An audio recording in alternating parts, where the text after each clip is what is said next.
네, 안녕하세요. 저번 시간에 이어서 제 구강 명상 보충 조금 하고요. 제 10강에 대해서 말씀을 드리겠습니다. 오늘 수업은 5월 8일 어버이날이기도 하지만 동국대학교 개교 기념일이기도 합니다. 그래서 이제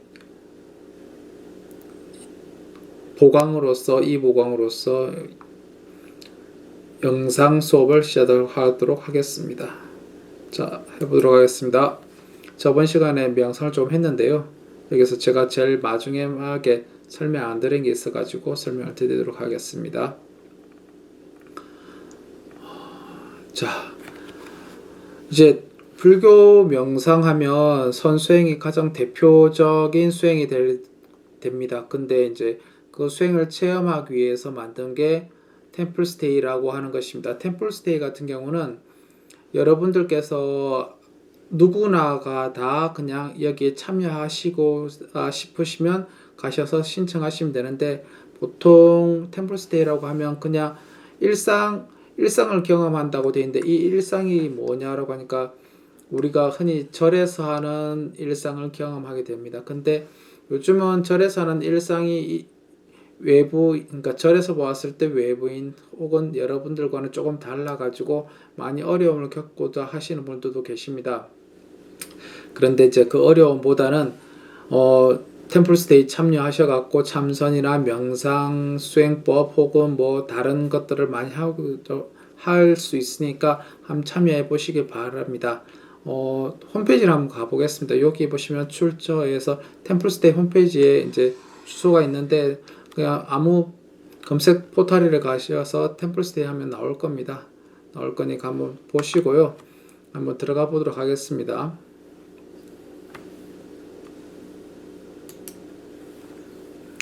보시게 되면 템플스테이 이제 홈페이지가 이렇게 구성되어 있는 걸 보실 수 있습니다. 템플스테이 홈페이지 보시면 그냥 여기서 템플스테이 예약하고 검색, 요거보다는 그냥 검색하셔서 이렇게 검색 누르시면 이렇게 많은 템플스테이들이 나타날 겁니다. 거기서 뭐 체크인 체크아웃 시간도 있고 검색어도 있고 하니까 지역도 있고 유형도 있고 하는데, 제가 지금 처음에 추천드리는 건 이 유형에서 체험형이나 뭐 이런 것보다는 휴식형을 말씀을 드리고자 합니다.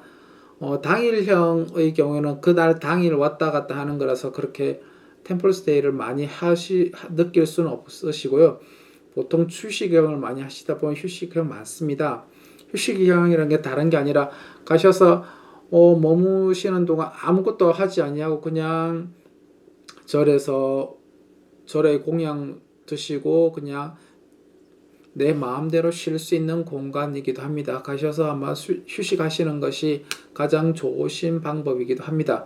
그런데 제가 휴식형을 추천드릴 때 가장 중요한 것은 여러분들께서 가져가셔가지고 거기서도 앉으셔가지고 스마트폰이라든지 혹은 다른 기기들을 만지고 계시면 그건 휴식이 아닙니다. 휴식이라고 하는 것 자체는 뭐냐면, 여러분들이 가셔가지고 그냥 아무 일 하지 아니하고 그냥 바깥 자연을 느끼고 혹은 절의 공간을 느끼고 혹은 다른 사람과 대화를 하면서 푸는 게 휴식형이지, 여러분들이 스마트폰이라든지 혹은 다른 전자기기를 가져가 가지고 그것을 보고 있다고 하는 것은 휴식이 아닙니다. 그거는 나의 마음을 쉬는 것이 아니라 다시 그 나의 마음을 지금 일상생활과 다름없이 계속해서 이용하고 있는 게 돼서, 휴식형 하실 때는 스마트폰이나 전자기기들을 웬만하면 이용하지 않는 것이 좋습니다. 그럼 심심하지 않느냐라고 하시는데, 심심하지 않습니다. 보통 이제 처음에 너무나도 스마트폰이라고 하는 전자기기들, 통신기기들에 너무 익숙해져 있다 보니까 그것이 휴식하는 방법을 몰라서 그런데요. 약 한 1시간이나 혹은 30분 정도 멍 때리고 있다 보면 그것이 오롯이 내가 무엇을 생각하고 있다, 무엇을 생각하는지 혹은 무엇을 하고자 하는지를 잘 보실 수 있게 됩니다. 그래서 사찰에 맞는 프로그램들 많거든요. 그래서 휴식형을 하고요. 휴식형이 좀 적응이 되었다 싶으면 요 밑에 보시면 체험형 프로그램들이 꽤 있습니다. 이 체험형 프로그램들은 여러분들이 가셔갖고 절에서 할 수 있는 많은 체험들을 하게 되는데 그 체험을 어떻게 하실지는 여러분들의 몫이긴 한데 여기 보시면 많은 사찰에서 어떻게 이용하고자 하는 것들이 나타나 있으니까 한번 이용해 보시라고 제가 소개를 드렸습니다. 자, 그 다음 오늘 할 것 제 10강입니다. 삼법인에 대해서 하겠습니다. 삼법인의 경우에는 여러분들이 아시는 바대로 잠시만요. 네, 여러분들이 아시는 그 바테로라고 하지만 여러분들이 아마 들어보신 게 많이 없을 겁니다. 그리고 10강 제목 보시면 세상에 대한 바른 이해라고 되어 있는데 세상을 어떻게 바라볼 것인가를 불교에서는 삼법인으로 거의 규정을 짓고 교육을 하고 있습니다. 그러니까 세상을 흔히 우리가 바라봤을 때 인간과 그 인간에 대비되는 외계가 있습니다. 그러니까 외계라면 흔히들 바깥 경계라고 생각하지만 내계와 외계의 관계 속에서 인간이 어떻게 규정될 수 있을 것인가를 잘 살펴보는데 외계를 규정 짓는 게 하나 있고 내계를 규정 짓는 게 하나 있습니다. 즉 흔히 내계라고 하면 이것은 나의 마음을 얘기할 것이고요. 마음이나 혹은 나를 얘기할 것이고 외계라고 하면 나의 마음보다는 사물이나 내가 대항되는 바깥을 얘기할 것입니다. 바깥을 얘기할 것인가 이걸 잘 보시고 하시면 됩니다. 자, 일단 많은 개념들이 있는데 재행무상, 일체계고, 재범무와 열반적정은 순서로 되어 있는데 제가 설명은 재행무상 먼저 설명드릴 것이고 그 다음 재범무와 그 다음 일체계고 그리고 다시 열반적정에 대해서 설명을 드리겠습니다. 그리고 연기의 의미에 대해서 조금 더 설명을 드릴 거고요. 요거는 아마 다음 시간에 할 것 같습니다. 자, 첫 번째 삼법인입니다. 삼법인은 불교의 기본적인 세계관으로서 세상에 존재하는 모든 것을 세 가지로 나누었습니다. 그래서 재행무상, 재범무와 일체계고 혹은 열반적정으로 나누었는데 자, 첫 번째 그러니까 삼법인이라고 하는 것은 혹은 사법인은 일체계고 열반적정을 두 가지로 나누어 본 것이고요. 삼법인이라고 할 때는 일체계고와 열반적정을 하나하나를 같이 합쳐가지고 이것을 하나로 묶어놓은 것입니다. 그래서 불교의 가장 큰 특징이 삼법인이라고 합니다. 자, 첫 번째 재행무상입니다. 재행무상의 경우에는 일단 재행과 무상을 떨어뜨려 놔야 되는데 보시면 여기입니다. 원인과 조건에 의해 이루어진 존재, 즉 재행은 요거죠. 원인과 조건으로서 만들어지고 이루어졌다. 어떤 게 원인과 조건인가? 우리가 인간이라고 하는 동물이 인간이 살아가기 위해서 만들어진 게 그러니까 인간이라고 규정 지었을 때 인간은 과연 왜 인간이라고 불릴까? 라고 했을 때 동물과는 무엇이 구별이 될까? 라고 했을 때 어떤 원인이라든지 어떤 조건이 있을까라고 했을 때 그 원인과 조건에서 조합하는 것을 인간이라고 이름할 것이고 그 원인과 조건이 흔히 우리가 하는 동물이라고 했을 때의 원인과 조건은 어떤 게 원인이고 조건인지가 달라질 것입니다. 그러면 인간이라고 생각했을 때 인간은 어떤 게 인간일까? 흔히 우리가 그림을 그리기로 머리, 몸, 팔, 다리 이렇게 그리면 인간이다. 동물은 어떨까요? 머리, 몸, 다리 이렇게 하면 이게 제가 그림을 잘 못 그려서 그런데요.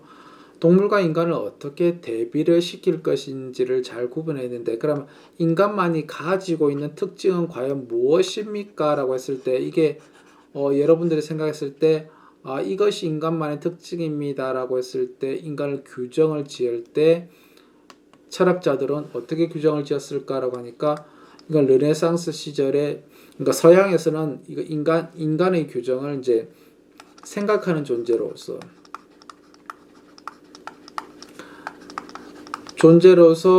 규정을 짓고 나서 했습니다. 근데 이게 데카르트의 입장인 거죠. 생각하는 존재로서. 근데 지금 과학이 발달되고 그럼 동물은 생각하지 않느냐라고 하니까 동물들도 생각하기도 하고 식물들도 생각하기도 하고 다 합니다. 그러면서 이 규정은 이제 차츰 인간에만 규정 짓는 것이 아닌 규정이 되어서 이것을 뭐라 할 수는 없습니다. 그러면 인간만이 동물과 다른 특징이 가지고 있는데 라고 했을 때 그 특징은 무엇입니까?를 여러분들이 잘 고민해 보시면 이거는 각각의 사람들마다 달라질 것입니다.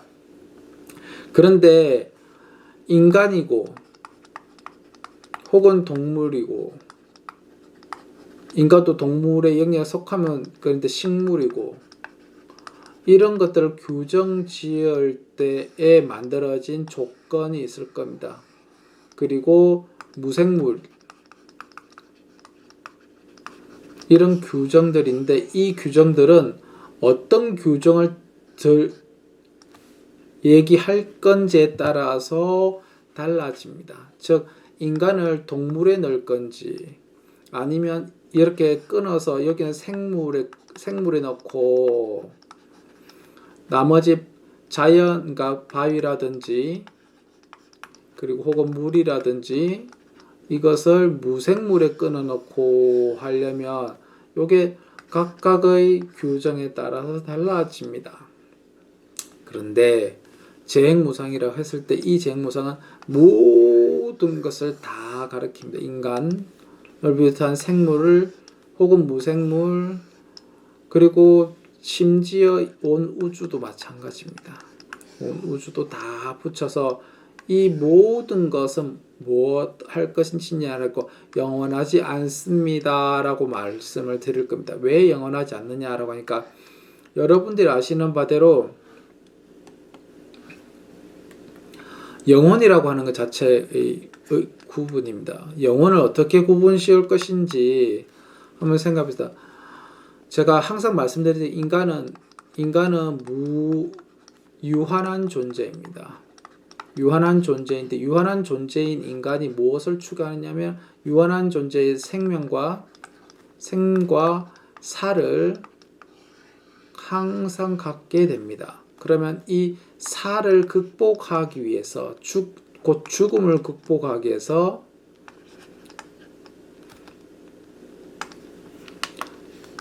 죽음의 극복을 위해서 어떻게 하느냐면 이 죽음의 극복을 무한으로서 극복하려고 노력을 합니다. 무한이라는 게 다른 게 아니라 죽지 않는 흔히 불사의 존재 혹은 영원한 존재, 영원 많이 씁니다. 이런 것을 많이 하는데 그러면 이 죽음을 위해서 벗어난 존재를 뭐라 불렀을까라고 하면 그것을 신이라고 불렀습니다. 신이라 불러서 신이 영원히 존재한다라고 생각을 했던 겁니다. 그러니까 고대 인간의 입장에서 이 영원하고 죽지 않는 존재를 어디에 투영을 했을까? 그러니까 대표적으로 태양입니다. 태양이었고 이 태양은 언제든지 다시 떠오르고 언제든지 있는 존재로서 만들어낸 겁니다. 그리고 혹은 별을 만들어내는 이유가 태양은 그래도 저녁이 되면 사라지는데 별은 항상 그곳에 있다라고 생각을 했습니다. 그 태양이 뜨면 별이 사라지지 않느냐 그러니까 태양이 떠도 별은 떠 있거든요. 그래서 별을 결국은 신에다의 영역에 붙이면서 불사 영혼의 존재에 붙이면서 어떤 사상이 만들어지냐 별이 인간의 수명을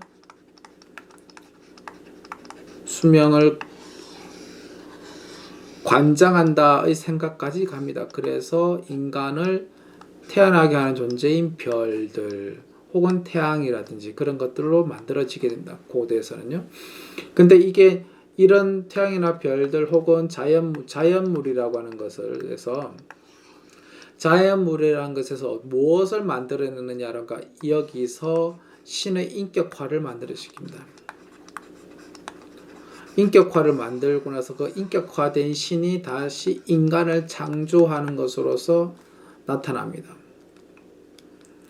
인간을 다시 창조하며 그 인간은 그러면 누구일까? 그러니까 인격화된 신이 인간을 창조했으면 인간은 신의 피조물로서 작용했다라고 했습니다. 그러면 이제 여기서 조금 더 한 발 더 나아갑니다. 어떻게 나아가냐면 그럼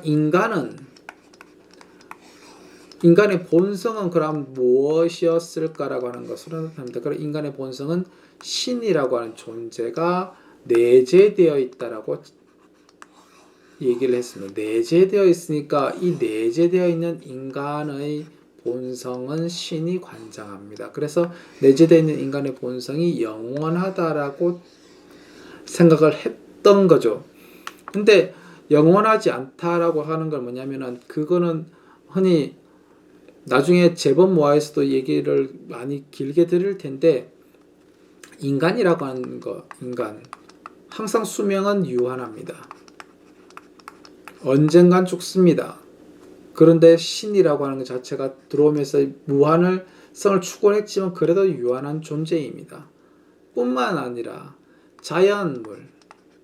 자연이라고 하는 것을 흔히 무한이라고 바라봤는데 이게 자연도 무한하지 않습니다. 흔히들 바위, 무한할 것 같은 바위도 쪼개지면 모래가 될 거고요.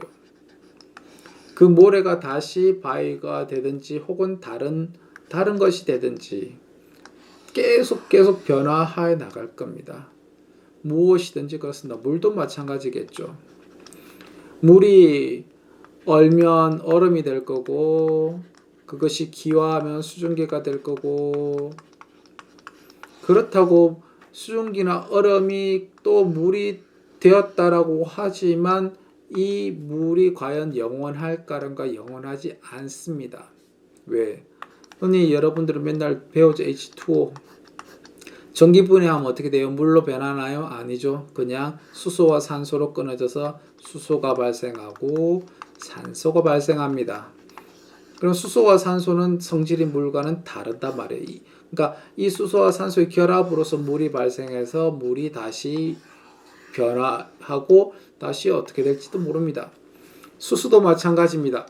H. 여러분들 이과이시니까 다들 잘 아실 거예요. H라고 하는 수소가 과연 수소로만 남아있을까라고 하니까 그렇지 않습니다. 헬륨으로 변화하겠죠. 수소가 두 개가 모이면 헬륨이 됩니다. H2가 된다라고 하는 것은 그냥 물리적 결합이고요. 물리적 결합 이외에 핵 융합적 결합을 하면 헬륨으로 바뀌어 나갑니다. 그게 태양이죠. 태양이 열심히 태우는 것 자체가 수소가 화학 결합, 그러니까 원자 단위에서 결합을 하면서 헬륨으로 바뀌고 헬륨이 다시 베릴륨으로 바뀌고 그것이 쭉 계속 핵 융합을 합니다. 핵 융합을 해서 철도 만들어냅니다. Fe 철도. 그러니까 수소라는 게 과연 이 세상에 있지만 기체로서 있지만 혹은 원자 단위로 있지만 이게 영원하지 않고 계속 변합니다. 그러면 철은 가만히 있을까? 이것도 플러스 산소와 만나면 O2와 만나버리면 산화철이 되면서 다시 녹슬고 다시금 붕괴가 일어나죠. 이게 계속해서 이게 철로 남아 있지 않습니다. 그러니까 화학적으로도 혹은 물리적으로도 마찬가지입니다. 모든 것은 영원하지 않다. 두 번째, 원인과 조건에서 이루어진 존재는 원인과 조건이 변하면 그것에 따라 변할 수밖에 없다. 그냥 간단한 예로 아까 물이었던 거죠. 물인데 이 물이 흔히 민물도 있을 거고요. 민물도 있을 거고 바닷물도 있을 겁니다. 그럼 민물과 바닷물을 규정 짓는 것은 무엇일까라고 하니까 육지에 있으면 민물일 거고 바다에 있으면 바닷물일 거고 뭐 쉬운 얘기 아니냐고. 그러면 민물과 바닷물의 차이는 바닷물엔 짠맛 흔히 여기 있겠죠. 그리고 나트륨 그리고 하나 또 붙죠. 소금이 되죠. 이렇게 소금이 되었을 때를 민물이라고 하지 않고 바닷물이라고 하는데 이것도 마찬가지입니다. 그럼 민물을 규정 지을 때 소금기가 없는 게 민물입니다. 그런데 또 바다와 호수를 규정 지을 때 어떻게 규정짓습니까? 이게 참 어렵습니다. 우리가 흔히 바다라고 했을 때 바다는 흔히 5대양 6대줄 했을 때요. 5대양이라 했을 때 큰 바다 5개와 그 다음 대륙으로 이루어졌습니다. 그런데 보시면 대륙 가운데에 들어있는 것도 바다의 경우도 있고요. 혹은 호수의 경우도 있고 그러면 이것을 과연 바다로 부를 것인지 호수라 부를 것인지 이거는 어떻게든 이름을 누가 어떻게 붙이냐에 따라서 원인과 조건이 달라집니다. 그래서 정의를 어떻게 내리냐에 따라서 이름이 달라지고 존재도 우리가 흔히 바라봤을 때 이건 바다입니다. 혹은 염호입니다라고 할 때가 있지 않습니까? 염호일 때는 짠 호수로 말하거든요. 그럼 이거는 왜 바다가 아니냐? 바닷물이 NaCl로 이루어져 있으면 혹은 육지로 둘러싸고 있는데 육지 가운데 바다가 있는데 이거는 호수가 아니고 왜 바다라 이름 붙이느냐? 그런 경우도 많습니다. 즉 어떻게 따라서 변화에 따라서 전체적으로 변할 수밖에 없다고 합니다. 자, 그래서 보시면 재행은 일체의 만들어진 것을 이야기합니다. 즉 물질적, 정신적 모든 현상을 재행이라고 합니다. 그래서 만들어진 그러니까 한자로 소작된 것이라고도 하는데 만들어진 것이다. 무엇이 만들어졌습니까? 이 온 우주의 모든 것은 만들어진 것입니다. 우주도 마찬가지겠죠. 우리 지구도 마찬가지고 인간도 마찬가지고 동물도 누구에서 만들어졌는가는 논외입니다. 왜? 무엇에 의해서 만들어졌는가라고 하는 그 원인인 거고요. 만들어진 것은 결과인데 불교 쪽에서는 원인이라고 하는 것 자체 원인을 그렇게 이 원인을 쫓다 보면 답이 안 나옵니다. 그냥 결과를 보고 합니다. 보통은. 그러다 보니까 흔히 제가 불교에서 가장 많이 쓰는 비유가 독화살의 비유라는 것이 있습니다.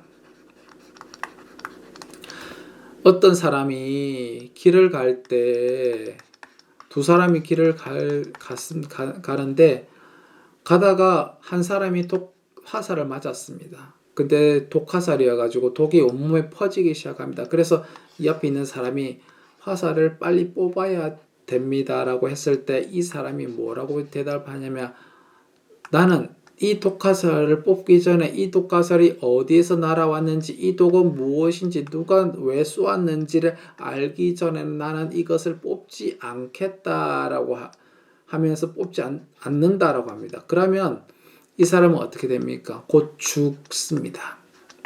그러니까 독화살을 뽑지 않으면 죽는데요. 그래서 그럼 답은 뭡니까? 독화살을 먼저 뽑고 나서 생각을 해야 되는 겁니다. 그런데 원인을 먼저 생각하다 보면 곧 그러니까 결과 자체가 흐려지기 때문에 그래서 불교에서는 일체 만들어진 것에 대한 파악을 먼저 시작했던 겁니다. 근데 그 만들어진 것이 물질적일 수도 있고 정신적일 수도 있습니다. 말 그대로 앞서 물질만 얘기했는데 정신들도 마찬가지입니다. 정신적인 것도 또 뭐냐면 나의 행위로서 정신적 행위로서 만들어지는 것이 있습니다. 그런데 그것이 모두 다 항상함이 없다 혹은 변하고 변천한다고 했습니다. 뭐 어떤 말이냐면 항상함이 없다. 무한 흔히 영원하지 않다. 영원이라고 하는 것이 있지 않습니다. 무조건 변화하고 변천한다 합니다. 지구는 항상 돌고 돕니다. 그러나 우리는 지구가 돈다고 하는 것을 느끼지 못합니다. 그것을 항상하다라고 하는 것으로서 만들어냅니다. 그러나 그것은 항상하지 않는다는 것을 우리는 잘 알고 있습니다. 인간도 마찬가지입니다. 인간도 태어나서 죽음에 이르기까지 항상 변화하게 됩니다. 그리고 나의 위치도 마찬가지겠죠. 나의 위치도 태어났을 때 아이였다가 죽을 때 노인이 되어서 죽을 겁니다. 계속 변할 겁니다. 그래서 모든 존재는 항상 없이 변한다는 의미로서 존재하는 모든 것은 한순간에도 멈추지 아니하고 바뀌고 변화하고 있다라고 하는 것을 이야기합니다. 그리고 앞서 말씀드렸듯이 산이나 바위 같은 것들도 마찬가지입니다. 그래서 보시면 존재란 여러 요소들이 여러 가지 조건에 의해서 모여 있는 집합체에 불과하기 때문에 존재를 구성하는 요소와 조건들이 변하거나 사라지게 됩니다. 그리고 존재를 구성하고 있는 모든 요소들은 고정불변한 것이 아니라 끊임없이 변하고 모든 존재도 무상할 수밖에 없습니다. 그나마 재행무상은 쉽습니다. 재행무상은 그나마 나는 변화하고 있다는 것을 대부분 다 인정을 하게 됩니다. 그런데 인정을 안 한 분들도 계시죠. 왜 인정하느냐? 나라고 하는 존재는 영원할 것 같거든요. 근데 그 영혼을 깨는 말이 다음번 말입니다. 재법무화라고 합니다. 즉 모든 것들 재법입니다. 법이라고 했을 때 불교에서는 뭐라고 하냐면 이 세상의 모든 것들입니다. 모든 것들입니다. 그 만들어진 모든 것은 그곳에는 나라고 할 만한 것이 없다라고 하는 게 재법무화의 뜻입니다. 그럼 나라고 할 만한 것이 무엇일까라고 하니까 나를 규정을 지어야 됩니다. 나짝이 한데 나를 어떻게 규정 지을까? 그러니까 흔히 우리가 나를 규정 지을 때 불교에서는 뭐라고 하냐면 육근 혹은 오치온으로 대표를 해서 얘기를 합니다. 육근은 안, 이, 비, 설, 신, 의 6가지로 규정을 짓습니다. 곧 왜 이렇게 규정을 지었을까? 제가 다시 저번 시간에 아마도 저번 시간은 아니고요. 말씀드린 적이 있을 겁니다. 불교에서 세계라고 하는 것은 세계는 나와 대응되는 나의 인식 경계로서 보통 인식 경계는 보통 외계입니다. 외계가 됩니다. 외계가 요게 세계를 구성하고 있는 모든 것이라고 얘기해 드렸습니다. 그러면 그 안이비설신의 나와 인식 경계 외계를 어떻게 규정하냐면 여기에 색, 성, 향, 미, 촉, 법이 됩니다. 그래서 안이 보고 귀가 듣고 코가 맡고 설이 먹고 신이 접촉하고 의가 법을 인식하게 됩니다. 이것을 흔히 육근과 육경의 관계에서 12체라고 하는 관계에서 세계를 이야기했습니다. 그런데 이 세계를 이렇게 그래서 여기서 나라고 할 수 있는 것은 안이비설신이가 나입니다. 혹은 오온을 이야기하기도 합니다. 오온을 이야기할 때 나는 그럼 누구일까라고 하니까 여기서 오온은 이제 색, 수, 상, 행, 식이라고 하는데 이 색과 이 색은 같은 색입니까? 라고 했을 때 조금 다릅니다. 이것은 흔히 좁은 의미에서는 우리의 몸입니다. 몸이고 넓은 의미에서는 앞에 여기서 말씀드린 제법입니다. 제법, 모든 것을 만들어진 물질 일반을 얘기하게 합니다. 여긴 조금 어렵습니다. 이 색과 이 색을 어떻게 얘기할 때, 여기는 물질 일반을 안식의 경계로서 보이는 것을 색이라고 했던 반면, 여기서 색은 몸이라든지 물질 일반을 이야기도 합니다. 일단 몸이라고 봅시다. 구체적으로.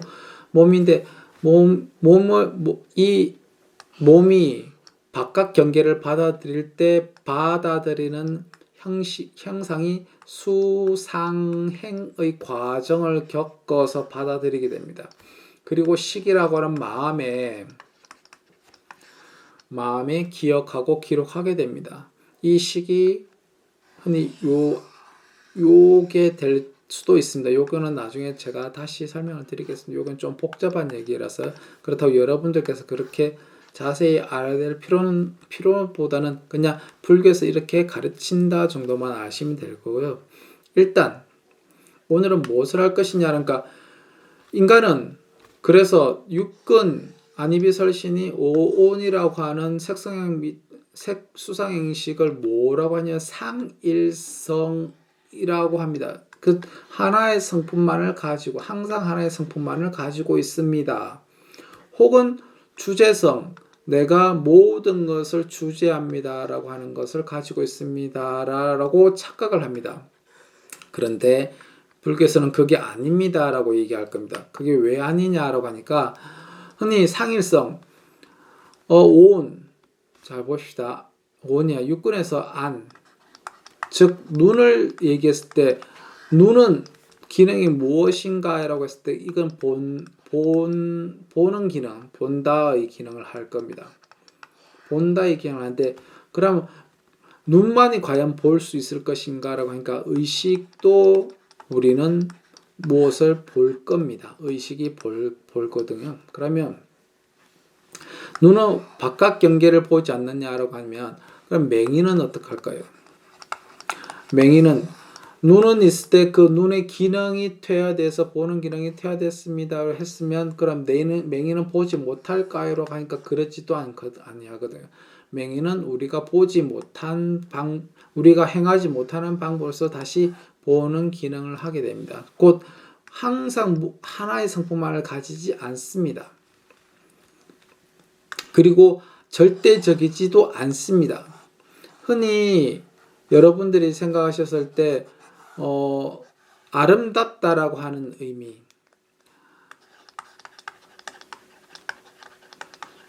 혹은 추하다, 혹은 못생겼다라고 하는 의미, 이 아름답다와 추하다의 기본은 과연 무엇이었을까라고 하니까, 보는 자 입장에서는 아름답고 추함이 절대적인 기준이 없습니다. 각각의 문화에 따라 다르고 각각의 사람에 따라도 다릅니다. 그리고 이것 본다의 기능이 과연 항상 할까가 그것도 아닙니다. 주제성은 더더욱 심하죠. 왜냐하면 과거의 사람들은 이 눈이라든지 귀, 코, 혀, 의식에까지도 뭐라고 얘기하냐면 신의 능력이 부여된 것으로 보았습니다. 신의 능력이 부여된 것으로서 신은 눈으로서 말하고 우리는 그것을 보는 것으로서 신의 권능을 가진다라고도 얘기했고, 그러면 이것을 얘기했을 때 뭐냐면 신이라고 하는 존재가 곧 주제성을 가지고 있기 때문에 모든 것을 다 알 수 있는 것이라고 착각을 합니다. 근데 안 되거든요, 이거는.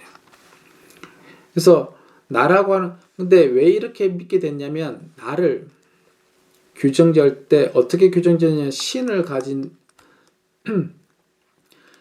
믿는 종교에서는, 신을 믿는 종교라고 하면 좀 이상하긴 한데, 일단 인도 고대 종교 혹은 기독교와 같이 신을 중시하는 종교에서는 인간을 어떻게 규정지었을까? 그러니까 인간은 신의 피조물로서 규정을 짓습니다.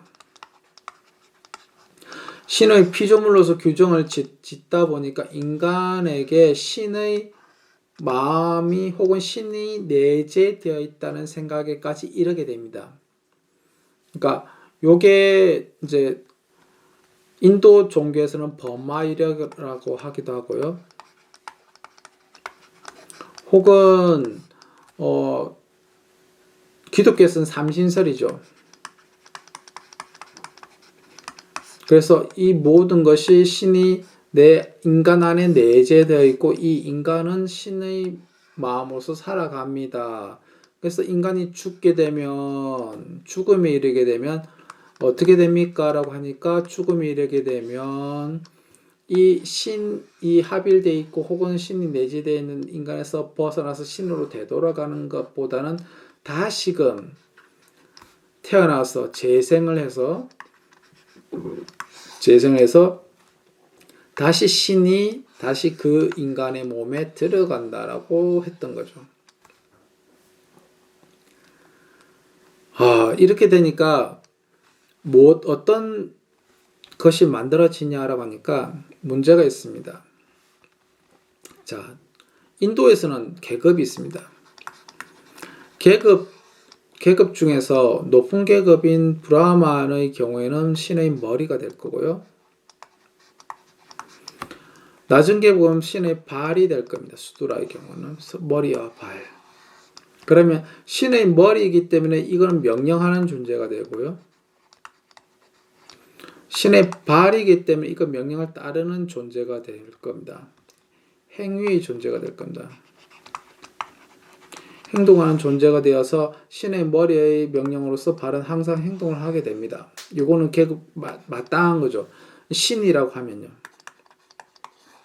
그런데 브라만과 흔히 수두라라고 하는 천민은 과연 왜 다를까라고 하는 것을 이렇게만으로 설명하기에는 너무나도 불합리한 겁니다. 그래서 인간으로 태어나면 인간으로서 존중받아야 되지만 인도의 경우는 수도라 밑에 불가추천미 즉 인간 이하의 취급을 받는 사람들도 나타나게 됩니다. 즉 신조차도 버린 사람이 나타나거든요. 그럼 이 신조차도 버린 사람은 과연 신이 내재되어 있을까? 이거에 맞지 않는 게 됩니다. 뿐만 아니라 기독교도 마찬가지입니다. 기독교의 경우도 이게 이제 현재 기독교가 그렇다는 건 아니고요. 과거 제국주의 시절을 잘 생각해 보시면 제국주의 시절에 백인의 입장에서는요. 아프리카 사람이나 아시아 사람들은요. 사람이라고 취급을 하지 않습니다. 즉 백인만이 사람이고 이 아프리카 사람이나 아시아 사람의 경우에는 동물로 취급을 하죠. 보통요. 지금도 마찬가지인 사람들도 꽤 있습니다. 가시다 보면 좀 안타까운 얘기긴 한데요. 그대로 갖고 있는 사람들 꽤 많습니다. 그러다 보니까 신이 내재되어 있는 인간은 백인밖에 없습니다. 그리고 나머지는 동물이기 때문에 내가 마음대로 해도 됩니다라고 하는 사상이 팽배해지게 됩니다. 아까 제가 말씀드렸던 인간을 무엇으로 규정지을 것인가, 인간은 무엇이 인간일까라고 했을 때 이렇게 가면 정말 불평등한 사회가 될 수밖에 없습니다. 이놈이 이렇게 가버리면요.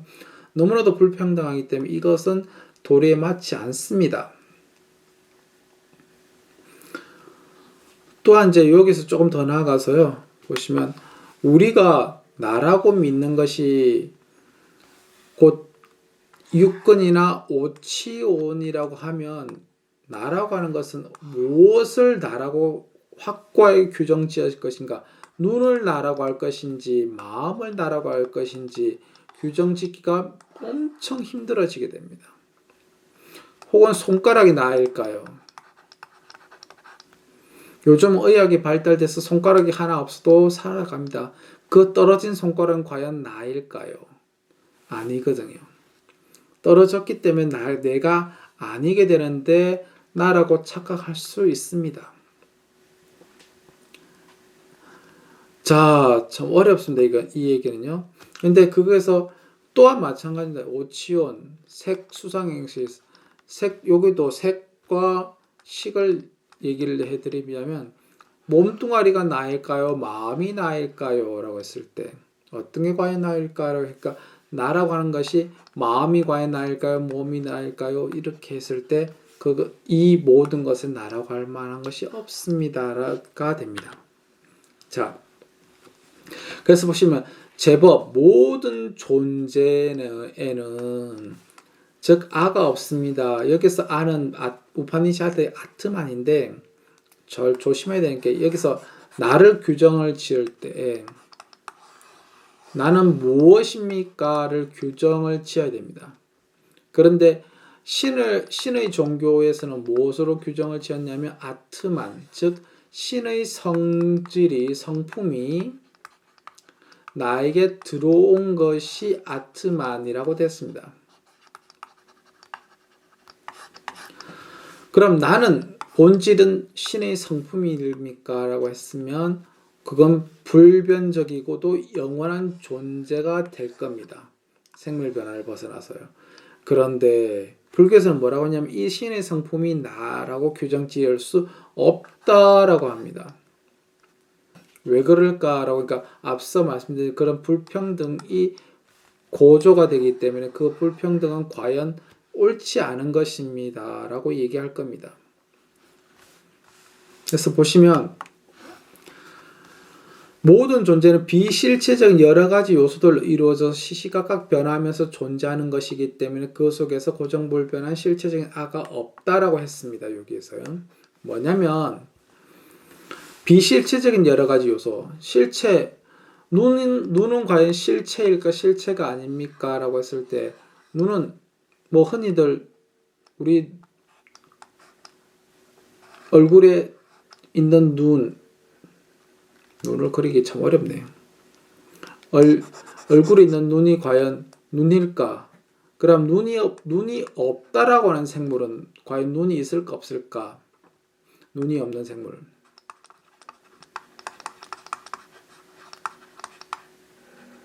그럼 이 눈이 없는 생물은 과연 보지 못할까? 그러니까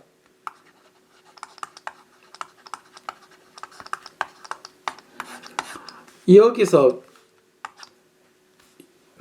논리가 좀 깨져 나갑니다. 눈이라는 것은 비실체입니다. 실체라고 하는 것 자체를 규정 지을 수가 없습니다. 왜? 없는 생물도 있고 보지 못하는 생물이 과연 있습니까? 라고 하면 그러지도 않습니다. 참 어려운 말이긴 합니다. 여기가요. 그런데 왜 위에 비실체냐라고 하니까 눈 자체는 무엇이라고 부릅니까? 보는 행위. 행위에서 눈의 기능, 우리 인간의 눈은 망막을 통해서 들어온 빛이 뒤에 시신경에 맺힙니다. 시신경에 맺혀서 이것이 보는 행위에 들어갑니다. 즉 빛이 들어와서 보는 행위, 과학적으로 하면 빛이 들어와서 빛으로서 들어와서 상이 맺혀서 이것을 인식하는 행위를 본다라고 하면 문제가 있습니다. 우리가 보지 못하는 빛입니다. 보지 못하는 빛. 과연 있습니까? 없습니까? 라고 했을 때 보지 못하는 빛 많거든요. 자외선, 적외선. 인간이 보지 못하는 빛들도 있습니다. 이것은 어떻게 볼 수 있습니까? 라고 했을 때 생각해 보시면 이것들도 보는 생물도 있고 인간은 보지 못하지만 보는 생물도 있고 혹은 다른 것으로서 인식하는 생물들도 많습니다.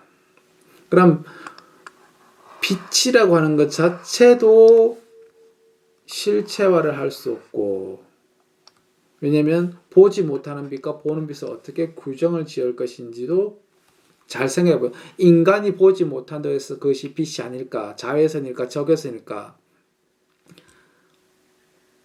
분명히 곤충의 입장에서는 나는 보이는데 그건 빛이 아닙니까? 라고 했을 때 인간은 무엇이라고 얘기했습니까? 그것을 자외선, 적외선이라고 하는 것으로서 만들 수 있을까요? 과연? 아닙니다. 곤충이 보는 색깔은 인간이 보는 색깔과는 또 다를 겁니다. 세상이 다른 거죠. 개는 세상을 흑백으로 볼 겁니다. 흑백으로 보는 개의 빛은 과연 빨주노초 파남보로 규정이 되어 있을까요? 아니거든요. 그런데 다시 넘어와서요. 이렇게 눈이라든지 코, 귀, 코, 혀 이런 것들이 과연 있습니다. 그건 인간의 요소였던 거죠. 인간이 바라봤을 때 그렇게 있습니다. 없는 생물도 있단 말이에요. 그런데 그 요소들이 또한 어떻게 바뀌냐면 시시각각으로 어떻게 변할지 모릅니다.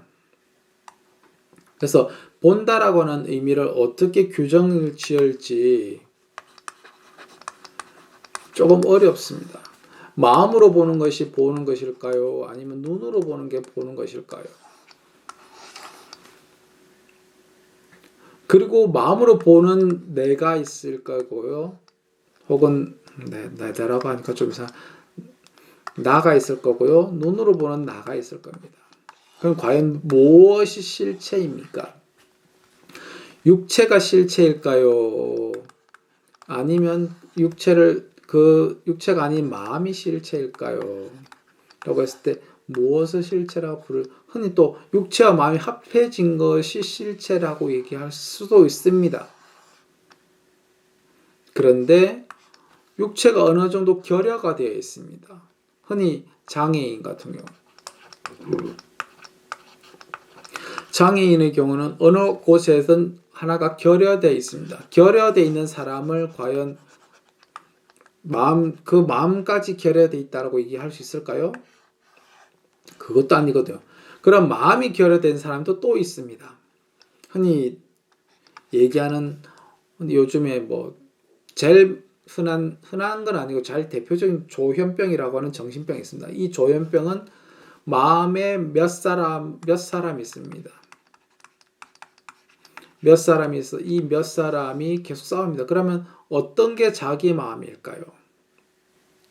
자기 마음, 그러니까 육체와 마음이 합쳐져서 만들어지는 게 인간이라고 했으면 이 조현병을 가진 사람은 과연 어떤 사람일까? 이 규정이 엄청 어렵습니다. 그래서 뭐냐면 무엇으로서 실체화적인 안은 없습니다. 즉 항상 변하지 않는 나라고 하는 것은 없습니다.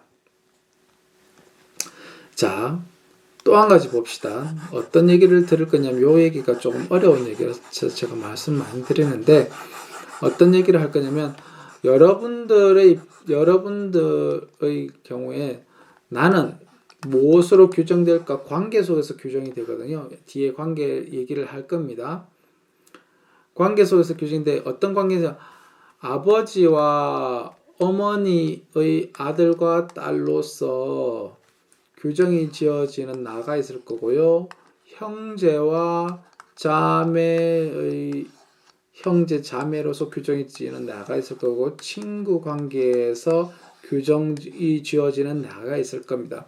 그럼 나는 어떤 나일까라고 생각을 해보시면 나는 고정되어 있는 나가 아닙니다.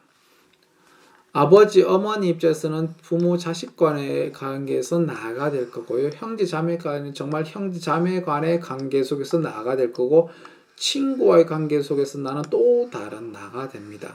그래서 나를 무엇이라고 못 박아서 규정 지을 수는 없습니다. 그런데 그럼 내 이름은 과연 무엇입니까? 라고 했을 때 내 이름을 나는 누구입니다라고 이 석자 이름이 과연 나일까라고 하니까 이것조차도 나를 대변해 주지는 않습니다. 그래서 나를 무엇이라 규정 지을 만한 것이 없다는 하는 겁니다.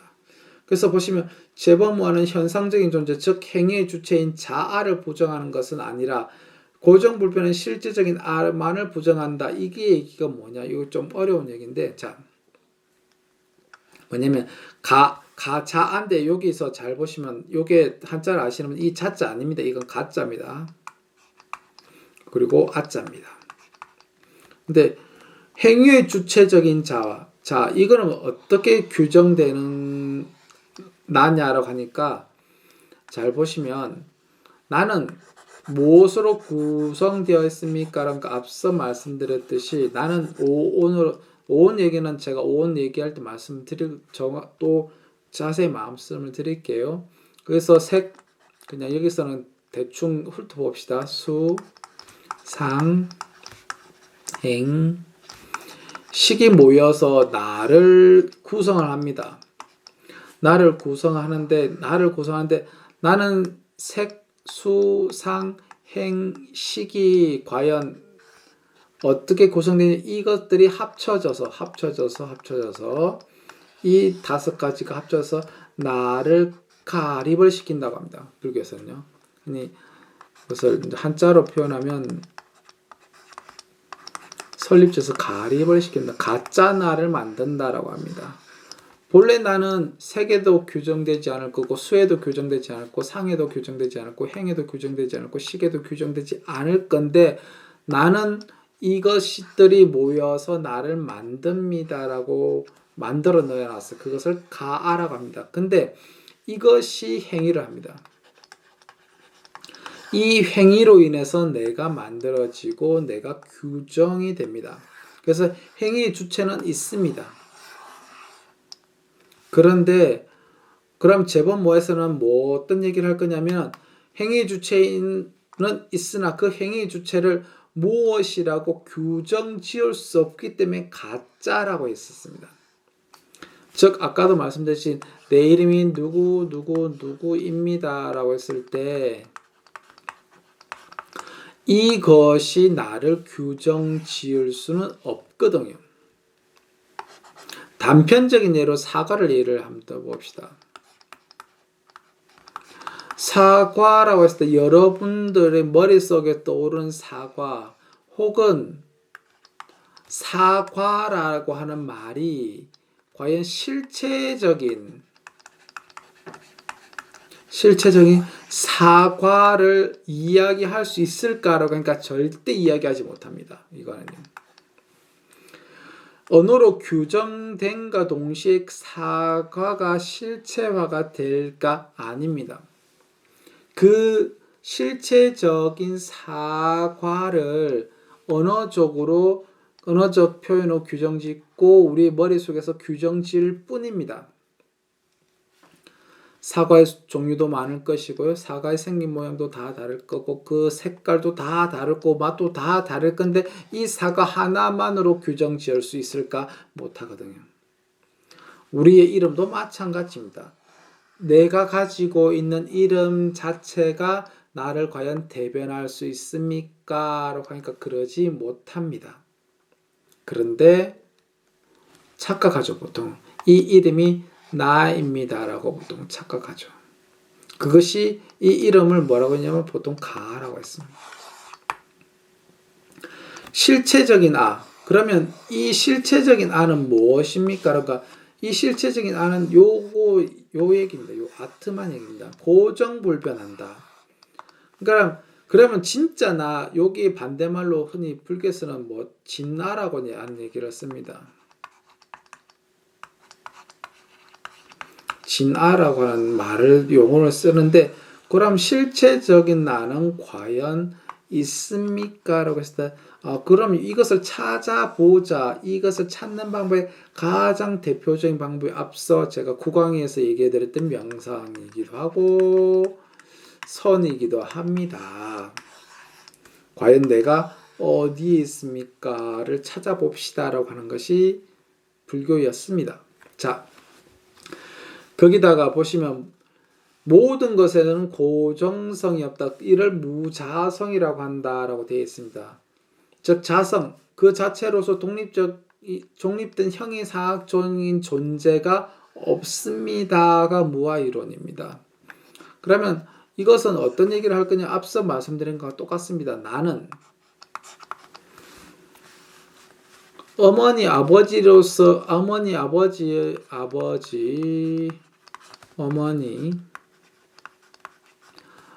어머니로서의 자식으로서 나가 실체일까? 자성을 가질까? 아니면 형제와 자매로서 가지는 형제 자매로서의 나일까? 혹은 친구와의 관계 속에서 나일까? 나는 무엇으로 규정될까?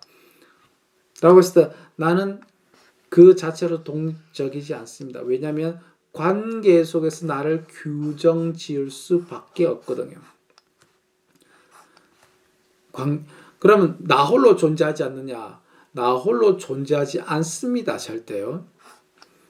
그래서 이 관계에서 부모와 자식 간의 관계, 형제 자매와의 관계, 친구와의 관계 속에서 내가 규정될 뿐이고 서로 상호 간의 관계 속에서 규정될 뿐이지 그것이 독립적으로 규정되지는 않습니다. 그게 무자성입니다.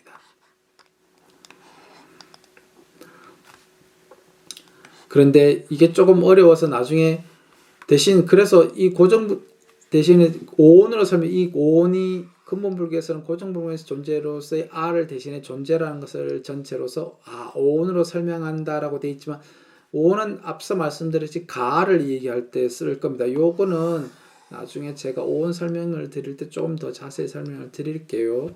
여기는 조금 더 어렵습니다. 내용들이. 자, 그러면 이것을 재행무상 재범모를 했을 때에 뭐라고 하냐면 우리 지금의 현실 세계는 모두 다 고통으로서 만들어졌습니다. 즉 여기 보시면 일체는 괴로움으로서 있을 뿐입니다. 라고 되어 있습니다. 자, 여기서 좀 또 괴로움이 나타나겠죠. 괴로움에 대한 얘기는 제가 많이 해드렸습니다. 고진멸도할 때도 말씀드렸고요. 사고팔구 얘기 나중에 좀 더 말하겠지만 사고팔구 얘기할 때도 얘기해 드렸는데 그럼 왜 괴로움이냐라고 하니까 첫 번째 앞서 괴로움의 조건 무상이기 때문에 괴롭습니다. 왜 무상이냐면 항상 나는 변화합니다. 변화가 왜 괴로움이 되냐면 나는 어릴 때는 조그만한 장난감을 가지고 싶어서 엄청 괴로웠습니다. 어머니 아버지를 조르고 했었습니다. 근데 지금 커서 과연 장난감을 가지고서 괴로울까요? 또 그렇지 않습니다. 이것이 변화해 나가죠. 무엇으로 변한다? 조그만 장난감에서 내가 가지고 싶어 하는 것들로 바뀌고 그 내가 가지고 싶은 것도 나이에 따라서 그것이 계속해서 바뀌게 됩니다. 어떻게 바뀌느냐? 욕망으로서 가지고 소유 혹은 내 소유 그리고 애정 그런 것으로서 계속 가지려고 합니다. 근데 소유와 애정의 관계에서 이것이 맴돌고 있으면 나는 항상 괴롭습니다. 왜? 소유를 하지 못하고 애정을 주지 못합니다. 제가 말씀드렸죠. 소유, 무엇을 가지죠? 이 세상의 모든 것을 가질 수 있을까요? 절대 가지지 못합니다. 어떤 사람이건 이 세상의 모든 것을 가질 수는 없습니다.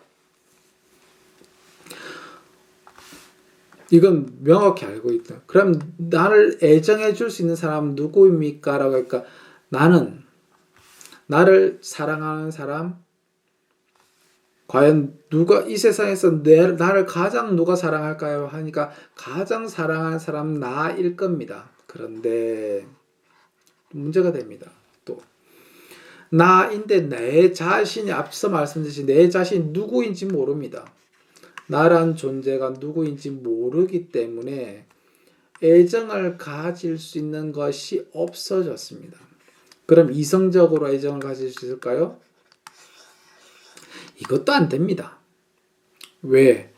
이성에게서 애정을 느낀다는 것은 흔히 요즘 과학적으로 많이 하잖아요. 애정의 기간은 얼마이면 사랑의 기간은 얼마니까 2년 길어야 2년 6개월. 그럼 그 이후의 애정은 과연 있습니까 없습니까? 라고 했을 때 이성적인 애정은 뭐냐면 나의 소유 욕구과 애정의 욕구를 충족시켜 줄 수 있으라고 착각을 했었거든요. 이성이. 그런데 나의 소유와 애정 욕구는 이성이 충족시키지 못합니다. 왜? 나라고 하는 존재 자체에 대한 규정을 할 수 없는데 어떻게 상대를 규정 지을 수 있을까요? 상대가 규정이 안 됩니다. 그래서 항상 괴로움에 빠집니다. 사랑과 사랑이 아닌 관계에서 항상 이게 빠지게 됩니다. 자, 뒤에 자세히 또 한 번 더 해봅시다. 자, 고라고 할 때는 보통 우리가 흔히 말한 괴로운 고통, 슬픔으로 번역되지만 단순히 신체적이고 혹은 생리적인 고통 혹은 불안이나 고뇌만을 얘기하는 게 아니라 지금 우리 생존에 따른 모든 괴로움을 총망라해서 고라고 합니다. 불교에서는요.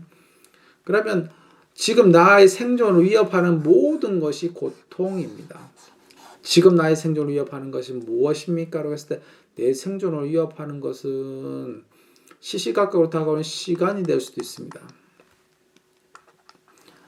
시간 무진장이 나를 옥죄어오죠. 왜? 계속 나는 태어나서 늙고 병들고 결국에는 죽음에 이르게 될 것입니다. 이건 시간이 이렇게 만들어 나가겠죠. 그래서 사고가 있고요. 또한 마찬가지입니다. 지금 현재 내가 느끼는 몸에 대한 괴로움뿐만 아니라 죽음의 한 수시 가까로 다가오는데 그 죽음에 대비하지 못하는 괴로움들도 마찬가지입니다. 또 있죠. 사랑하는 사람과 헤어지는 괴로움도 있을 거고 미워하는 사람과 만나는 괴로움도 있을 거고 구하지 못하는 것을 못 구하는 괴로움도 있을 거고 오온에 집착해서 하는 괴로움도 있을 겁니다. 요거 얘기는 제가 말씀 많이 드렸으니까 넘어가고요. 요 두 번 여기서부터 고고, 괴고, 행고를 좀 설명해 드릴게요. 첫 번째 고고, 주로 육체적인 고통을 얘기합니다. 그래서 보통 고통이라고 했을 때 보통 육체적인 고통입니다. 그런데 괴고가 있습니다. 파괴나 멸망 등에서 느끼는 정신적 고뇌를 괴고라 합니다. 즉 내가 없어진다 혹은 흔히 사자성어라고 해야 되나요? 뭐라고 해야 되나요? 속담이라고 해야 되나요? 흔히 하늘이 무너질까 하늘이 무너질까라고 하는 이 고민을 할 때도 있습니다. 거기도 마찬가지입니다. 그 정신적 고뇌가 담겨져 있는 거죠. 하늘은 무너지지 않지만 나는 무너진다라고 생각해버리면 즉 죽음의 입장에서 그 죽음을 육체적으로 맞이할 것인지 시간적으로 맞이할 것인지 정신적으로 맞이할 것인지에 따른 엄청난 괴로움들이 존재하는 것이 괴고입니다. 행고, 현상세계가 무상하다는 것을 조건해서 느끼는 고통이라 되어 있는데 왜 그러냐면 지금 나는 변화합니다. 시시각각으로 변화하거든요. 어제와 그러지 맙시다. 그냥 과거와 현재와 미래의 내가 과연 어떻게 변화할까라고 하니까 과거의 나와 현재의 나와 미래의 나가 다를 겁니다. 그럼 과거는 과거로서 괴로울 거고 미래는 아직 오지 않아서 괴로울 거고 현재는 지금 현재 진행 중이라서 괴롭습니다. 왜 그러냐면 유한한 존재인 인간이 끊임없이 변하는 현실 앞에서 느끼고 되는 것. 과거 변하고 현재도 변하고 있고 미래도 변하고 있기 때문에 괴로운 겁니다. 자, 그 다음 이 괴로움을 없애는 방법 혹은 없앴던 것이 열반 적정의 단계입니다. 곧 열반은 번뇌의 불길이 꺼진 상태가 번뇌의 불길이 꺼진 고요한 상태가 열반이라고 하는데, 그럼 번뇌를 무엇이라고 얘기할 것인지를 흔히 많이 들어는 보셨을 겁니다. 관심 없으셔도 번뇌. 그거 가장 대표적인 게 여기입니다. 탐욕, 분노, 어리석음, 이 세 가지를 합쳐서 삼독이라고 합니다. 그것을 한자로 하면 탐진치가 됩니다. 그리고 그것과 더불어서 선하지 못한 것인 불선법을 보통은 번뇌라고 합니다. 하나씩 설명을 드릴게요. 탐욕. 앞서 말했듯이 인간은 욕망을 가지고 있습니다. 생존에 대한 욕망뿐만 아니라요. 생존, 소유, 애정에 대한 욕망도 있을 거고요. 이 많은 욕망들을 보유하고 있습니다. 인간들은요. 어떻게? 살아있는 생명이라고 하는 욕망인 거죠. 왜 생명이라고 하는 욕망이냐?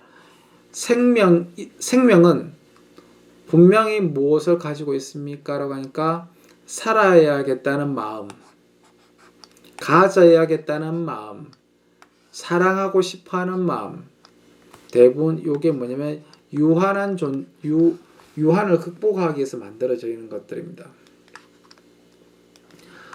유한을 어떻게 극복할 것인가?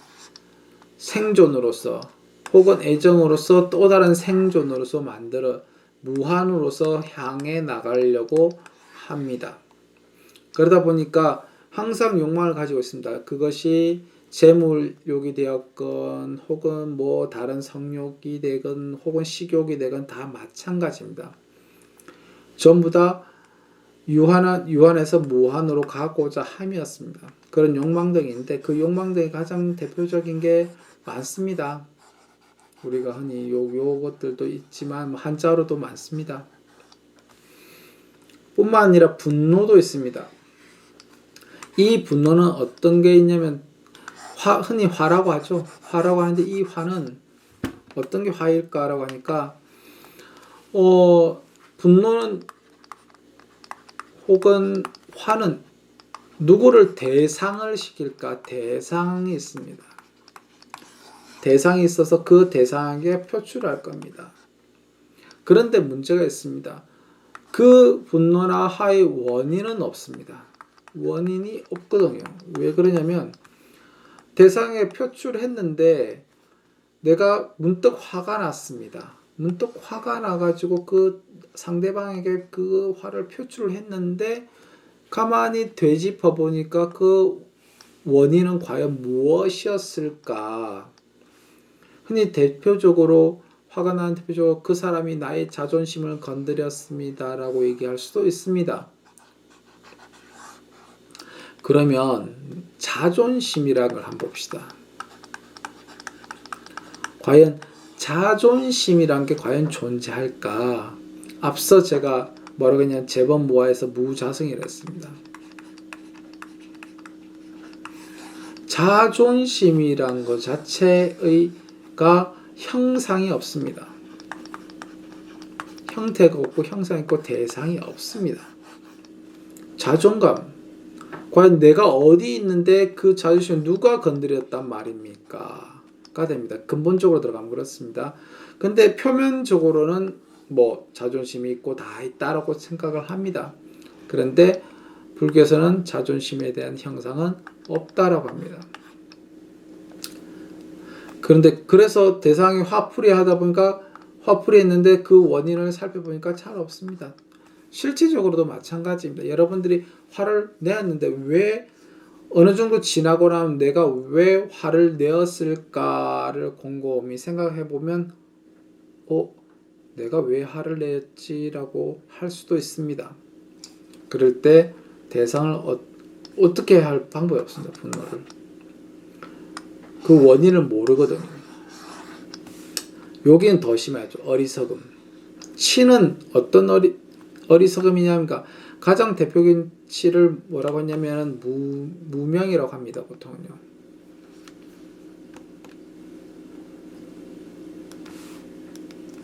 어떤 게 무명이냐라고 하니까 자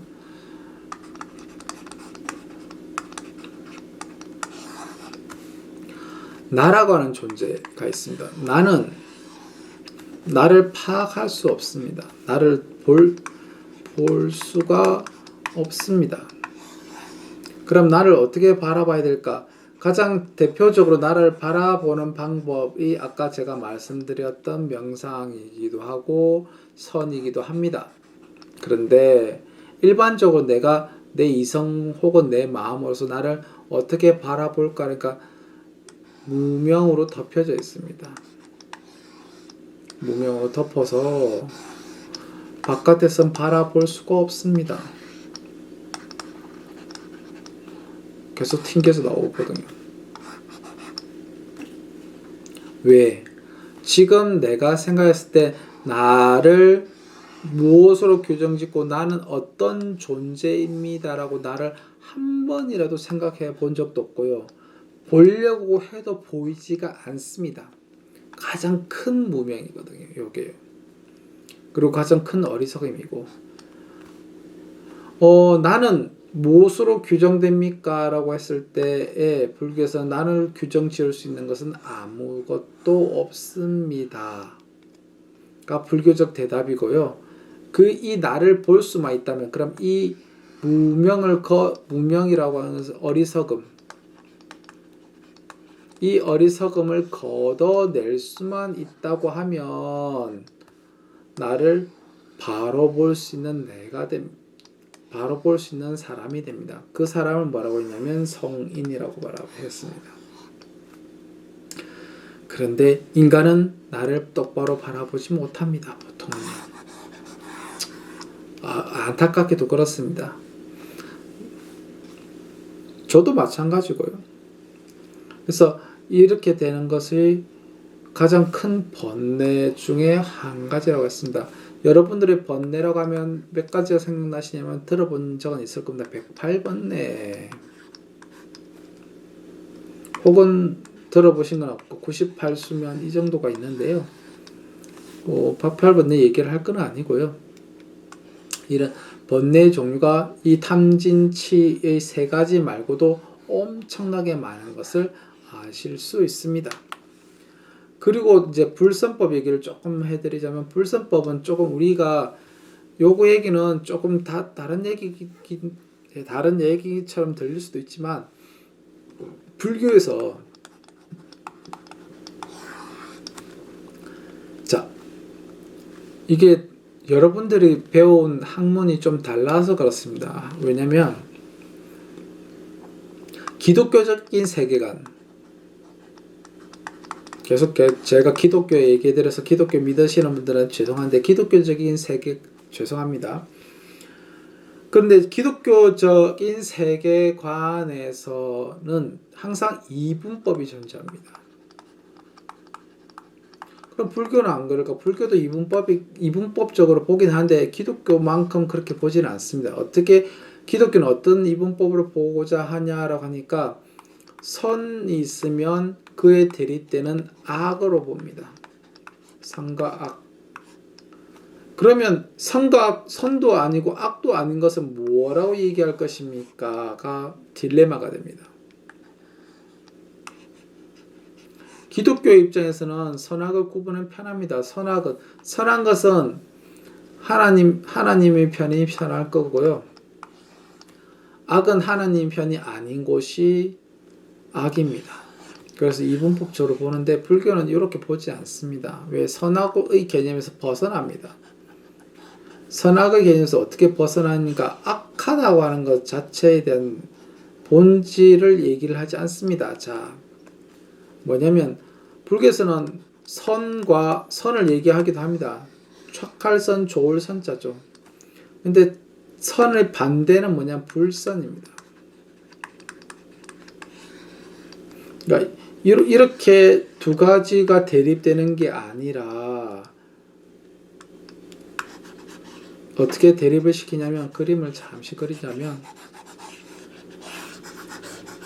이분법에서는 선이 있고 악이 있으면 선과 악의 대립으로 있습니다.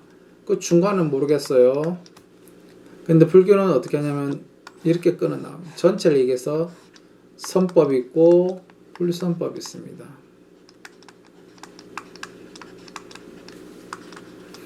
그러면 선법은 열반에 도움되는 것이 대부분 선법입니다. 불선법은 대부분 번뇌에 들어갑니다. 보통은요. 그런데 불선법 가운데서 지금 내가 잘 생각해 보시면 이게 좀 다른데 열반에 도움되는 것은 선법이라고 하는데 어떤 게 그럼 과연 선법입니까? 그러니까 아까도 실천행 방법에서 뭐 많습니다. 제가 하진 않지만 8정도도 있을 거고요. 8정도 정견을 얘기해 드렸습니다. 대상을 바르게 바라봅니다. 혹은 나를 바르게 죄송합니다. 대상을 바르게 바라보고 나를 바르게 바라봅니다. 라고 하는 정견이 있을 거고 이게 선법 중에서 가장 대표적인 겁니다. 그러면 불선법은 뭐냐? 대상을 똑바로 바라보지 못합니다가 불선법이 됩니다. 그러면 아까 동일하지 않느냐라고 하니까 대상을 바라보는 것을 무엇으로 또 규정을 지을 것인지가 이게 좀 문제가 됩니다. 자, 아까 제가 중세 유럽 혹은 제국주의 설명을 드렸는데 제국주의 시절에 백인은 여기 그냥 예를 들어서 제국주의 시절입니다. 지금 현재라고 하면 안 됩니다. 제국주의 시절에 백인은 그러면 선했을까요? 악했을까요? 자신들의 입장에서는 자기는 선이고요. 나머지 사람들인 유색인이라고 하죠. 그냥 유색인은 선이 아니라 악에 속했던 겁니다. 자기 선과 악으로 나누었던 겁니다. 그런데 불교에서는 그러면 그때 당시 백인을 선이라고 했을까요? 유색인을 악이라고 했을까요? 아니거든요. 요거는 어디서 드러나냐면 이것뿐만 아니라 그러니까 인간을 어떻게 규정 짓는가에 따라 좀 다른데 요건 업 얘기를 좀 더 해드리면 더 편한데요. 어떻게 업이 되냐면 선업과 혹은 악업으로 구별하기도 하는데 선업을 얘기할 때 어떤 게 선업이냐 하니까 그러니까 선업 악업 얘기보다는 보통 어떻게 인간으로 태어난 이상 인간으로 태어나서 고귀한 업을 지으면 고귀한 사람이 될 것이고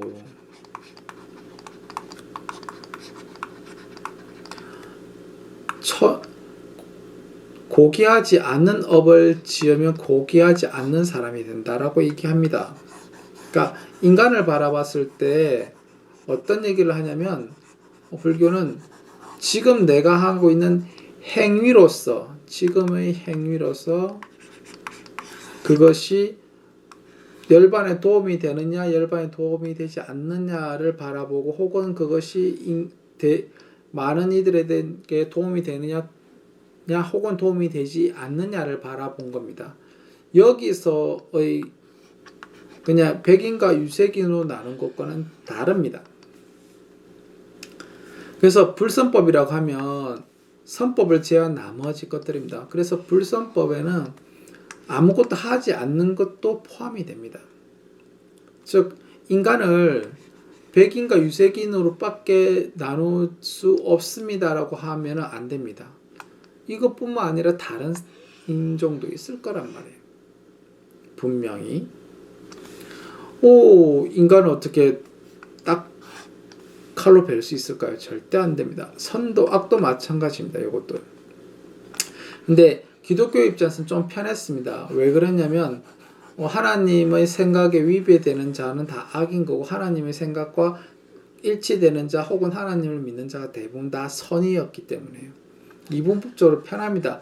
이게 지금 현재로서도 엄청나게 많이 쓰입니다. 그래서 흔히 하는 말 나에게 붙으면 선한 사람이 될 것이고요. 흔히 나는 선한 편이고 남에게는 악한 사람이 될 것입니다.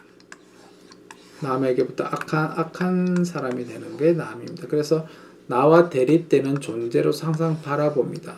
그런데 불교에서는 그게 아니라 이렇게 보면 선법과 불선법으로서 나와 남을 얘기하는 것이 아니라 나와 반대되는 것을 얘기합니다. 이거 조금 복잡한데요. 복잡한 것보다는 선과 불선을 나누니까 좀 그런데 보통 어떻게 나누느냐니까 흔히 불선이라고 하면 착한 일을 하지 않는이 아니라 선한 일을 하지 않는 것입니다. 선한 일을 하지 않습니다. 이게 불선법입니다. 그래서 이런 것들을 모두 다 뿌리를 뽑고 번뇌 불길이 꺼진 상태를 열반. 근데 왜 번뇌를 불길이라고 했냐라고 하니까 번뇌가 항상 불꽃이 타오르듯이 치성한다고 해서 번뇌 불길이라고 했습니다. 왜? 앞서서 탐욕도 분노도 어리석음도 마찬가지고 엄청나게 내 마음속에서 타오르고 있거든요. 그래서 그 타오르고 있는 번뇌 불길을 끄는 상태를 열반이라고 했습니다. 자, 그래서 보시면 경전에서는 열반은 탐욕의 사라지 분노에서 어리석음 무축해서 되어 있는데 고요하고 괴로움이 없어 편안한 것을 이를 적정이라고 했습니다. 라고 했습니다. 그리고 나서 보시면 뭐 이 말고도 많은 열반이 있었는데 요거는 나중에 뭐 또 할 얘기가 있으니까 요 얘기는 뭐 전문적으로 들어가지는 맙시다. 그 다음 연기의 윤리적 의미. 제가 아마 연기 설명해드리면서 아마 해드렸을 겁니다. 근데 보시면 흔히 연기, 모든 것이 서로가 조건이 되는 관계에서 발생한다는 연기로서 윤리 법칙은 지금 현재 불교가 이야기하는 윤리라고 하니까 앞서 이제 기독교는 간단하게 하나님에 반하느냐 반하지 않느냐고 말했지만 즉 신의 의지나 계시에 따르는 데 기반하는 것이 아니라 연기 이치를 깨닫는 데 기반하는 것이 불교적 윤리입니다. 그러다 보니까 조금 복잡한데 불교는 무아를 주장하는 한편 연기적 세계관에 기반하여 윤리적 주체적 현상적인 나는 인정을 합니다. 현상적인 나를 뭐라고 했냐? 앞서서 말했듯이 가립된 나입니다.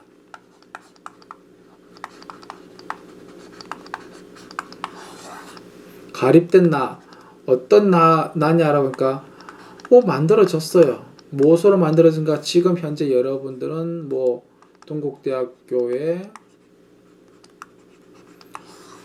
다니고 계시는 학생으로서 제가 여러분들 만날 때는 학생으로서 나가 여러분들을 보는 걸 거고요. 그것도 마찬가지입니다. 윤리적 주체로서도 나게 될 거고요. 여러분들의 가정에 돌아가시면 어머니, 아버지로서요.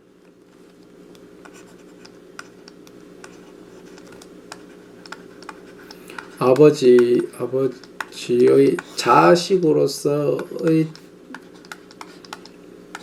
자식으로서의 나가 될 겁니다. 즉 윤리적 이 자식으로서 효를 행하는 게 윤리적으로 좋은 걸 거고 학생으로서는 분명히 학업에 충실한 것으로서가 될 겁니다. 이 현상적인 것으로는 여러분들은 인정을 합니다. 분명히. 즉 앞서 말씀드렸지 나라고 하는 실체화된 나라고 흔히 그냥 영어로 쓰면 픽스되죠. 고정불변한 실체화된 나를 얘기하는 것이 아니라 여러분들의 연기적인 의미로서 여러분은 다 인정을 합니다. 그래서 여기는 제가 말씀드린 게 있습니다. 저번 시간에. 그래서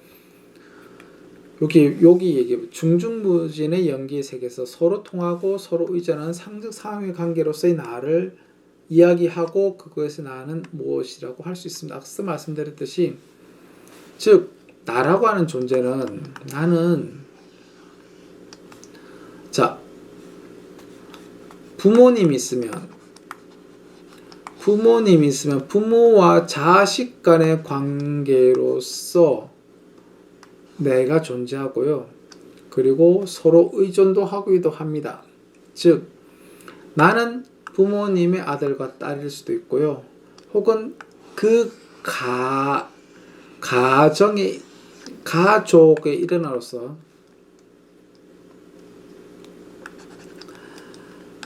가족이라고 하는 것의 일환으로서의 구성으로서 나가 될 수도 있습니다.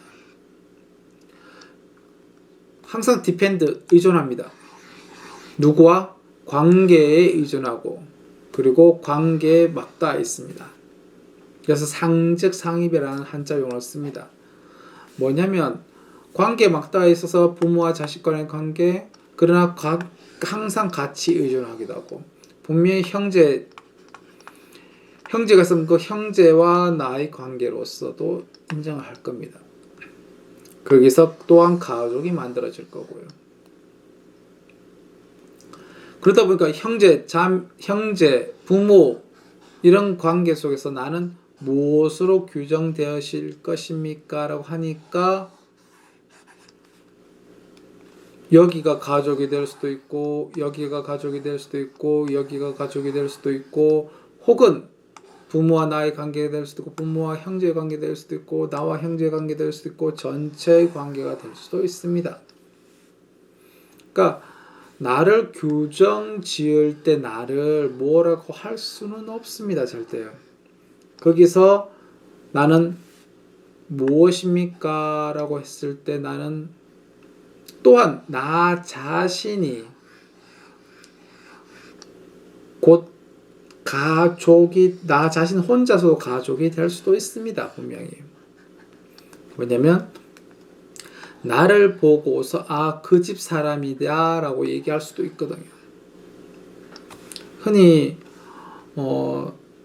집을 이야기할 때 보통 이제 옛날 분들의 비유는 그렇습니다. 집을 짓습니다. 집을 지으면 기둥을 보고도 집이라 할 것이고 지붕을 보고도 집이라 할 것이고 이 전체를 보고도 집이라 할 수 있습니다. 즉 기둥도 집이요, 지붕도 집이요, 석가래도 집이요, 대들보도 집입니다. 모인 것도 집입니다. 어느 것 하나 집이 아닌 게 없습니다.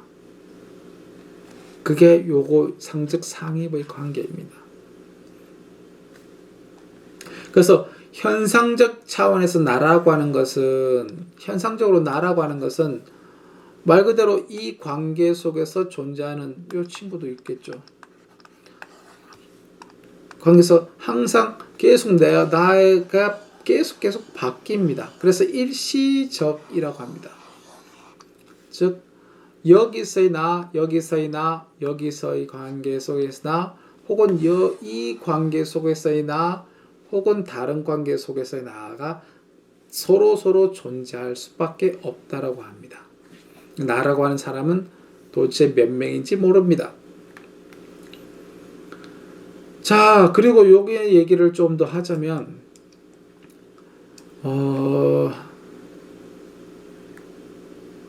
여기 좀 어려운데 요거는 제가 다음 시간에 다시 얘기해 드리겠습니다. 지금 시간이 아마 강의 시간이 60분, 70분 가까이 됐을 테니까요. 이 정도로 보시고 이번은 이렇게 하시고 아마 다음 주에 다시 뵐 수 있을 것 같습니다. 수고 많이 하셨습니다.